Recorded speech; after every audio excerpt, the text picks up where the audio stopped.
자, 오늘 말씀은 시편 149편 1절로 9절까지 말씀입니다. 함께 읽습니다. 할렐루야. 새 노래로 여호와께 노래하며 성도의 모임 가운데에서 찬양할지어다. 이스라엘은 자기를 지으신 이로 말미암아 즐거워하며 시온의 주민은 그들의 왕으로 말미암아 즐거워할지어다. 춤추며 그의 이름을 찬양하며 소고와 수금으로 그를 찬양할지어다. 여호와께서는 자기 백성을 기뻐하시며 겸손한 자를 구원으로 아름답게 하심이로다. 성도들은 영광 중에 즐거워하며 그들의 침상에서 기쁨으로 노래할지어다. 그들의 입에는 하나님에 대한 찬양이 있고 그들의 손에는 두 낡아진 칼이 있도다.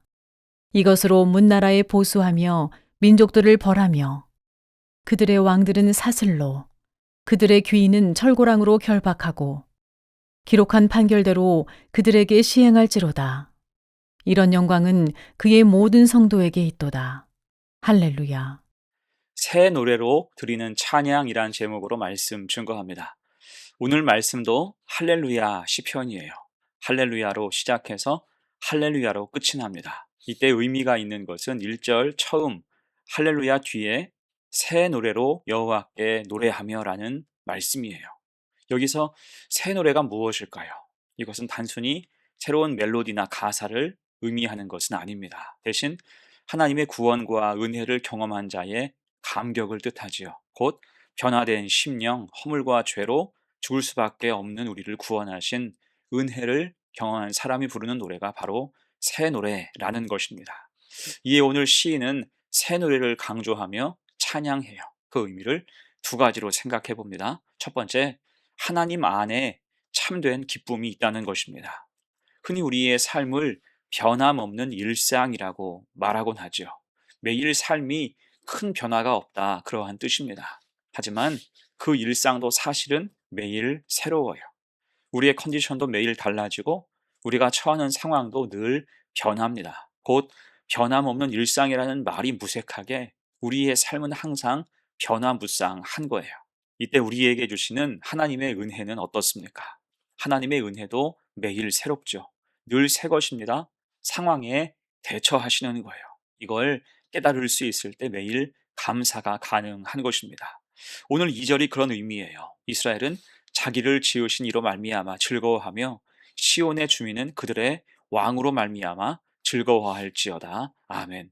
여기서 현재 이스라엘이 누리는 게 무엇입니까? 하나님의 은혜 혹은 왕이 주는 평안함이었어요. 이때 이것은 이미 주어진 것처럼 보이죠. 매일 누리니까 기본적인 권리라고 생각할 수 있습니다. 하지만 사실 이것은 매일 갱신되는 은혜입니다. 하나님이 돌보시니 평안하고 왕이 그 나라의 안위를 위해 애쓰니 백성이 안전하게 살아갈 수 있는 거예요. 이를 깨닫고 지금 누리는 것의 출처가 어디인지 바로 알아야 하는 것입니다. 거기서 감사는 시작되는 거예요. 다만 이것을 쉽게 잊어버리고 놓칠 때가 있습니다. 내가 누리는 평안이 그냥 주어진 거다라고 생각하는 경향이 있다는 거예요. 에덴 동산을 생각해 보십시오. 거기서 아담과 하와는 하나님 안에서 참된 기쁨과 평안을 누렸습니다. 그러다가 뱀의 유혹에 넘어가서 선악과를 먹게 됐죠. 너희가 하나님 같이 되리라. 이 말에 넘어간 거예요. 그래서 하나님이 주시는 은혜를 폐기하고 그 열매를 먹고 말았습니다. 그럴 때 결과가 어땠습니까? 실낙원, 낙원을 잃어버리게 된 거예요. 매일 갱신되는 은혜를 상실하고 이젠 대신 쫓겨나서 수치와 두려움, 불안함으로 살게 됐습니다. 곧 여러분, 매일 우리에게 주어진다고 그게 기본값인 것은 아닙니다. 주시는 분이 계시니 우리가 누리는 거지요.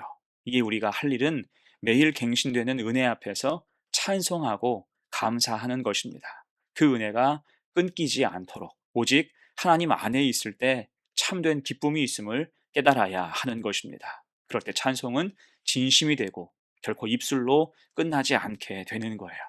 3절 봅니다. 춤추며 그의 이름을 찬양하며 소고와 수금으로 그를 찬양할지어다. 아멘. 이 말씀으로 떠오르는 장면은 출애굽기 15장입니다. 이스라엘 민족이 애굽에 추격을 뿌리치고 홍해를 건넌 후에 구원하신 하나님을 찬송했어요. 이때 찬송은 누가 시킨 게 아니었습니다. 모세의 누이 미리암과 여인들이 구원의 감격으로 춤을 추며 하나님을 찬양한 거죠. 하나님은 이 찬양을 기뻐 받으셨고 오히려 축복하셨습니다. 그 마음이 4절이에요. 여호와께서는 자기 백성을 기뻐하시며 겸손한 자를 구원으로 아름답게 하심이로다. 아멘. 곧 하나님은 마치 부모가 아장아장 걷는 자녀를 보면서 기뻐하고 음악에 맞춰서 몸을 흔드는 그 자녀를 보며 즐거워하듯 그 백성이 기쁨과 감사로 찬양하는 모습을 기뻐하시는 것입니다. 이에 시인은 오늘 1절과 5절에서 중요한 것을 고면합니다. 다시 1절 봅니다. 할렐루야 새 노래로 여호와께 노래하며 성도의 모임 가운데서 찬양할지어다. 아멘. 또한 5절 말씀 성도들은 영광 중에 즐거워하며 그들의 침상에서 기쁨으로 노래할지어다. 아멘. 찬송의 범위에 대한 말씀이에요. 이 말씀들은 선명하게 이어집니다. 1절에서 성도의 모임 가운데라는 말은 공적인 장소를 뜻하지요. 그리고 5절 침상에서라는 말은 가장 사적인 장소를 의미합니다. 곧 하나님을 향한 찬양은 공적인 성도의 모임과 개인적인 삶의 자리, 즉 시간과 장소를 구애받지 않고 삶의 모든 자리에서 가득해야 함을 말씀하고 있는 것입니다. 우리의 찬양이 예배당에서 시작해서 우리 삶의 자리까지 이어져야 한다는 거예요. 왜요? 하나님은 늘 그렇게 우리 삶을 붙드시기 때문입니다. 우리가 누리는 평안은 기본값으로 주어진 게 아니라 하나님의 은혜이기 때문이에요. 이를 깨달을 때 어찌 찬송하지 않을 수 있겠습니까? 늘 겸손히 하나님을 찬양하는 성도가 되시기를 축원합니다. 아멘. 두 번째, 새 노래로 드리는 찬양 두 번째는 하나님으로 담대해진다는 거예요. 6절로 9절까지 말씀이에요. 그들의 입에는 하나님에 대한 찬양이 있고 그들의 손에는 두 날 가진 칼이 있도다. 이것으로 문 나라에 보수하며 민족들을 벌하며 그들의 왕들은 사슬로 그들의 귀인은 철과랑으로 결박하고 기록한 판결대로 그들에게 시행할지로다. 아멘. 이 말씀은 굉장히 강력하죠. 6절 말씀 그대로 생각해 본다면 하나님 백성들의 입에는 하나님에 대한 찬양이 있고 손에는 칼이 있다는 것입니다. 이때 찬양과 칼이라는 단어가 한 문장에 함께 있다는 것은 다소 이질적으로 느껴질 수 있어요. 곧 이 말씀은 하나님이 겸손히 찬양하는 자에게 능력과 담대함을 주신다는 뜻입니다. 그래서 7절 처음을 보면 이것으로 라고 말씀하고 있죠. 여기서 말하는 이것으로가 무엇입니까? 바로 찬양과 칼이에요.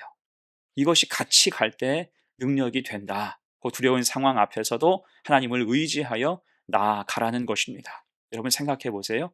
하나님이 약속하신 가나안 땅을 차지하는 과정은 힘들고 두려운 일이었습니다. 다윗은 또 어땠습니까?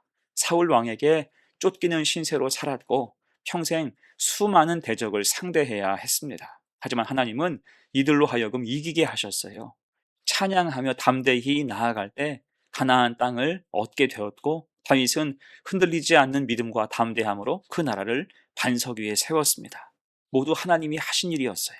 곧 하나님은 겸손히 찬양하는 자, 하나님을 의지하는 자에게 능력 주셔서 담대하게 하실 때 하나님 백성은 하나님을 예배하는 동시에 세상에서도 거룩을 지켜내는 사명을 감당하게 된다는 것입니다. 이때 중요한 것은 이 사명이 인간적인 판단에 따라서 행해지는 것이 아니라 하나님의 뜻에 따라서 부름받게 된다는 것입니다. 이에 9절은 고백하죠. 기록한 판결대로 그들에게 시행할지로다. 이런 영광은 그의 모든 성도에게 있도다. 할렐루야. 아멘. 기록한 판결대로 시행하고 이루어진다. 이에 그 일을 맡아 감당하는 자는 겸손히 찬양하는 자여야 하고 담대히 그 일을 행할 때 9절 하반절 이러한 영광은 그의 모든 성도에게 있도다. 곧 우리는 하나님의 기쁨이 될 수 있으며 하나님께서 주시는 승리와 영광에 참여할 자가 된다는 것입니다. 자, 여러분 그래서 성도는 이 땅을 찬송과 칼, 다른 말로 찬송과 능력으로 살아야 하는 거예요. 골로새서 4장 13절 말씀, 내게 능력 주시는 자 안에서 내가 모든 것을 할 수 있느니라. 아멘.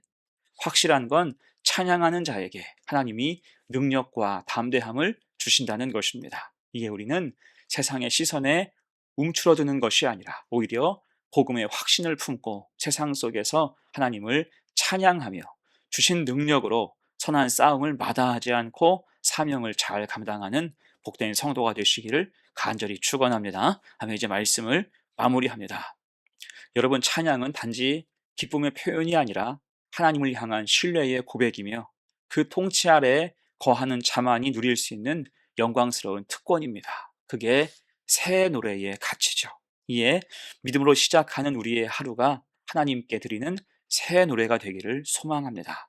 그리고 그 찬양은 우리가 누리는 것의 출처가 하나님이심을 고백하는 겸손이 되고 이 땅의 분주함과 두려움 속에서도 흔들리지 않는 믿음이 되며 세상에서 사명을 능히 감당하는 담담이 되어야 할 것입니다. 그럴 때 우리 각자의 삶에서 항상 새 노래로 하나님을 영화롭게 하며 주신 사명 잘 감당하여 살아갈 수 있는 복된 성도가 되시기를 간절히 축원합니다. 아멘. 함께 기도합니다. 은혜로우신 하나님 아버지, 오늘 말씀처럼 우리를 지으시고 다스리시는 하나님 안에서 참된 기쁨을 누리며 구원의 감격으로 새 노래를 부르며 살아가기를 소망합니다.